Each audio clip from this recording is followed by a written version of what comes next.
ദേശീയ ബാലശാസ്ത്ര കോൺഗ്രസ് അഥവാ national children's science congress NCSC ഇതുമായി ബന്ധപ്പെട്ടുള്ള ഒരു അപ്ഡേറ്റിനായിട്ടാണ് സാർ വന്നിട്ടുള്ളത്. ഒന്നുമില്ല, നമ്മുടെ മെയിൻ തീം എന്ന് പറഞ്ഞാൽ science and innovation four sustainability എന്ന് പറയുന്ന ടോപ്പിക്കാണ്. അതിന്റെ 5 സബ് തീംസ് ആണുള്ളത്. ആ 5 സബ് തീംസ് ഏതാണെന്നുള്ളത് ജസ്റ്റ് ഒന്ന് നോക്കാം.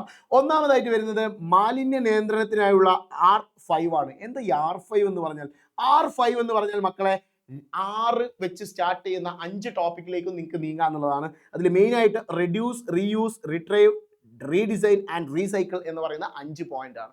ജസ്റ്റ് നിങ്ങൾക്ക് അത് സൂം ചെയ്ത് നോക്കി കൃത്യമായിട്ട് അതിനെ അനലൈസ് ചെയ്യാം. അതിനെക്കുറിച്ച് കൂടുതൽ ഡീറ്റെയിൽസ് താഴത്ത് കൊടുത്തിട്ടുണ്ട്. നെക്സ്റ്റ് എന്ന് പറയുന്നത് ഊർജ്ജത്തിനായുള്ള E4, എനർജിക്ക് ആയിട്ടുള്ള E4, ഈ 4 ഈകൾ എന്നാണ് പറയുന്നത്. E4 ദാറ്റ് ഈസ് എന്തൊക്കെയാണ്?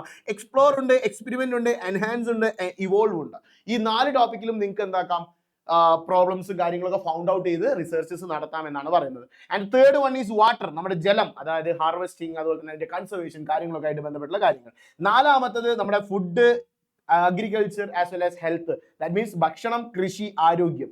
And the last one is Indian economy, നമ്മുടെ നിലവിലെ ഇന്ത്യയുടെ സാമ്പത്തിക സ്ഥിതിയെ കുറിച്ചുള്ള കുറച്ച് കാര്യങ്ങളെ കുറിച്ചാണ് 5ാമത്തെ സബ് ടോപ്പിക് ആയിട്ട് വരുന്നത്.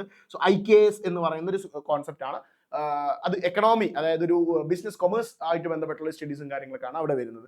സോ ഇങ്ങനത്തെ കാര്യങ്ങൾ, ഇങ്ങനത്തെ അപ്ഡേറ്റ്സിനുമായിട്ട് ഈ ചാനൽ സബ്സ്ക്രൈബ് ചെയ്ത് വെക്കുക. ഇറ്റ്സ് മീ സെനിൻ വടക്കൻ.